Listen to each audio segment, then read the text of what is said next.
Hi everyone, welcome to the Connection Cafe. It's Wednesday at 9:30 and today I'm going to be talking about talking to your kids about death, because I think it's really important that we start talking about death really early, because kids see death everywhere. There's like insects that die, usually their pet dies, grandparents die, aunts and uncles, and there's things on the news all the time now that people are dying. This morning we had shootings in country towns. There's a lot of violence going on in the world right now that kids need to understand. They need to understand, the emotions that they're feeling about what's going on in the world. And right now, sometimes watching the news, I feel like there is no kindness left in the world. There's, there's shootings, there's hit and runs, there's all these things that kids are seeing 24 hours a day on the news, because we have the news 24 hours a day. So as soon as things happen, they know about it. They go to school talking about it. They know that their world is different. It's really different to what my world was. So, because when I was young, I can remember on the 6:30 news seeing my first car accident on the news and thinking, oh my goodness, like I didn't even know that car accidents happened. So, because we didn't have a car and we walked everywhere, lived in the country. But yeah, it was horrific to me. So now everything's been, getting more real, and they're seeing real things, because I actually saw a real hit and run in Melbourne on the TV this morning. Not once, but 4 times. So they're being hit with all this stuff that they may not understand, that they may be too young to understand, or, don't know what to do with these things, with their emotions. So out of this, out of not understanding death or what's going on in their world, they could have anxieties around death. So some of the things that kids come to me with, they're afraid of going to sleep because, Nana went to sleep, or grandma or granddad, or, oh, hi, Tamara, or, somebody went to sleep. So and they never woke up. The child thinks, oh no, if I go to sleep, I'm never, ever going to wake up. Like, what if I don't? What if I go to sleep and I don't wake up? So we need to use, real words with kids, and for their developmental stage as well. So kids from, 0 to 3, preschool. Oh, hi, Thelma. Their understanding of grief is, what can I say about that? Is sort of death is temporary. Like in fairy tales, the princess comes to life again. The prince kissed her and she's awake, she's alive. She was dead for a while, but now she's alive, and that's okay. So through their stories and their games and everything that they play, the person who's dead comes to life again. So death isn't permanent with them. So after preschool, and they're going to school as sort of from 5 to 9-year-old stage, they start to realise that death is around them, that death touches them, because they've had, their pet die, or their grandparent or uncle or aunt die, or friends' parents die. So they're sort of realising that death does happen, and that death might happen to them, depending on the words we use. So then from 9 to older, they understand that death is permanent, that you won't ever come back, that you die and you're gone, and And then there's different religious beliefs in that as well. So the way you talk to kids who are very, very young, be gentle. And with any kids, be gentle on how you tell them that their grandparent has died, their dog has died, anyone has died. Just sit them down and say, I have something really sad to tell you. And then say, Grandma has died. Or, whoever the dog is has died. So, and then just let them take that in. Let them take what that means to them. So if they're very young, they might have questions. They might not. They might just go, oh, okay, because tomorrow they're going to see them again. So it bothers some kids. Like, everyone has grief differently, right? So some kids might ask a heap of questions and be, just firing off questions. I've got a grandson, my youngest grandson. He will ask question after question after question, and you just answer that question. Because when his granny died 2 years ago, he said, oh, because he knew she was dying as well. So he saw her, he knew that she was frail, and every time we would come away from visiting her, he would say, Granny's not going to live for very long, is she? She's really old. Because every time we saw her, like it was almost every week they saw her, it was getting worse and worse. So they understood that she was going to die. How old was he then? He was 4. Yeah, he was 4, and his sister was 5. So very, very young. But we told them, when Gran died, he just asked questions like, how did she die? She stopped breathing. Like, just answer the question. Don't say, dying in her sleep really brings up anxiety for kids. So try to stay away from that one if they're very young. So they stopped breathing, their heart stopped beating, their brain stopped working, and they're not moving anymore. So that's the explanation for a young child. An older child, like, depending on their maturity as well, you know your children, you know the child. So you can say, so-and-so had cancer and the complication of that was pneumonia, or they died, and then the questions can be asked. But after you've told the child that their loved one has died, just sit with them, see how they respond.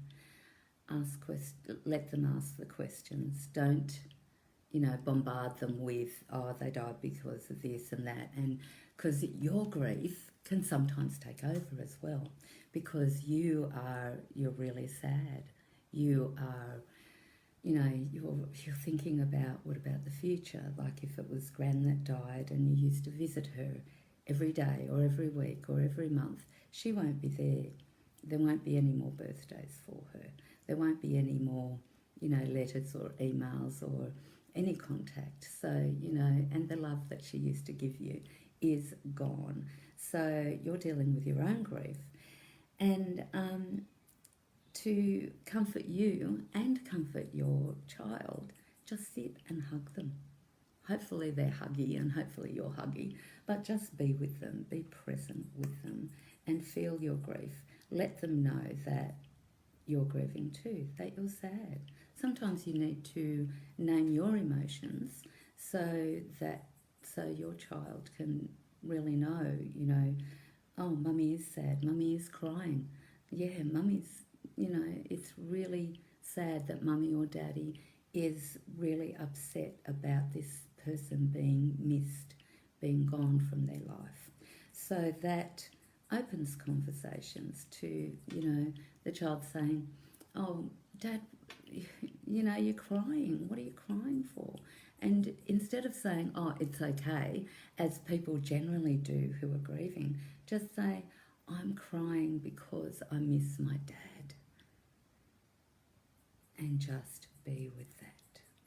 Be with your child and say, and so then a conversation can start. I remember hearing someone whose, their dad was dying, actually. And the boy was 9, and Dad said, let's grow this garden. He actually had brain cancer, and, oh, hi, Joan. And Dad had brain cancer, not very long to live, but Dad thought to do something memorable for this child, for this 9-year-old boy, they would put in a garden. So during this gardening time, they would talk about Dad not being there or Dad being there, like Dad used to say, when I get better, I can have this parsley, or I can have this carrot, or I can have this broccoli, and we can eat it together. So that was sort of the meaning of the garden. But then conversations were like, when Dad's not here, you can do this garden, you can remember Dad, you can plant, Dad likes spinach and English spinach and broccoli and carrots and whatever else. So Dad and the little boy wrote this list of the vegetables, the seasons that this is really emotional for me because they were really close. So I am, remembering that. And that was like 5 years ago that this dad died. So I'm remembering. Let me try to compose myself, but I'm remembering them in that garden because I was there. So my memory is very strong, and maybe it might not have been a great example, but I want you to know that things can be done not as, like the conversation can happen, not as sit down, let's talk. Like Dad's going to die and this is what's going to happen. He's got brain cancer and then he's going to be dead and not here anymore. So this, for me, was such a gentle way. And then he had 6 months with his dad to ask any question. And the questions were amazing, and it's really important for kids to understand, to be with the grieving process and in the grieving process. So, so the more they understand about what's happening and more they're included in what's happening is best for the kids, because they have great imaginations. Kids have fabulous imaginations. They will imagine all sorts of wonderful things happening, that aren't true, like things that can be terrifying, things that can be fabulous as well. But it would be nice if you knew what those imaginary things were so you could get them, so you could straighten the child out. So tell the truth, but at their level, at their understanding, and let them lead you. And then help them understand your emotions as well, to be able to let them know that grieving is normal. Grieving is okay. You miss that person, so grieve for that person anyway. Bye, Tamara. Thanks for coming. Just any way they want to grieve, any way they need to grieve, it may be different from you, and that's really great for that child to see as well. So after this person has died, there's generally a funeral. So maybe explaining to the child that there's going to be a funeral. At that funeral, the people are going to be sad, they're going to be crying, they're going to be upset. And and children are funny. I'm just remembering them, my grandkids at my mum's wake, actually. They were running up and down the stairs and having so much fun and talking about Gran in such a fabulous way. You know, like Gran couldn't walk up these stairs. She is just too old. Oh no, that's right, Gran's dead, so she's not going to. So these are 4 and 5-year-olds just having fun, and it gave me such joy seeing them processing their grief in a great way for them, and then being able to talk about Gran in a not, you know, not a, it was sad but happy at the same time, which was really great for me, and others watching. They really entertained us. So anyway, at the funeral, explained that, you know, everybody will be sad. There will be a casket if there is, and if there's a gravesite, explain what that is, and going down into the ground, explain in a descriptive way, like the coffin is going to go into the ground, it's going to be covered with dirt, and then, you know, we might like to visit. There's going to be a headstone there. It's a place to come visit. Or the same with the cremation, we will see the coffin go behind the curtains, and then later on they're going to be put in a wall or a garden or whatever. So just describe everything that's going to happen so the child doesn't create, you know, doesn't get anxious over things. So include them in anything that's going on. Like if you're having a wake, get them to do, you know, make cakes or biscuits or something like that. Get them to help people, you know, come in the house or whatever, you know, help people talk as well, because kids are great at talking. Sometimes, some kids are. So, oh gosh, I think that's all I have to say about that, because grieving is different for everyone. I just want to let you know that some kids may ask a lot of questions, some kids might go quiet, but stay with them no matter what. Some kids might cry hysterically, which might, you know, you might react in crying as well, and that's okay. So it's really uncomfortable to talk about death. It really is, and I totally get it, because our emotions are coming up and our mortality, like we are going to die as well. So, you know, kids might ask the questions. Oh, hi, Naomi. Kids might ask the questions of, you know, are you going to die, Mum or Dad or whatever? Explain the circle of life. Just say, like, let them know that you will be there for them. You will be there for them. You are going to die, hoping not to die very soon, but you'll be there right now. Reassure them that you're not going to die tomorrow. You're not going to die in your sleep or whatever. But so I think, and Naomi's just put, let me see all of Naomi. Okay, when he was really young. He asked lots of questions on what happens to the person after death. How fantastic, yeah, ever since he's been clung to reincarnation. Oh, and see, reincarnation is so interesting as well. You can have great conversations about reincarnations, because actually I think that's a whole different conversation about religion as well. So young children generally don't understand what's going on with religion until they get older as well. So it's great that you've started early, Naomi. It's really great to have this conversation with all of you. So what I'd love for you to do today is, or sometime soon, whenever appropriate, start conversations on death. Really, you know, insects die, the circle of life, and, you know, the Lion King. Oh my gosh, I cried through the Lion King.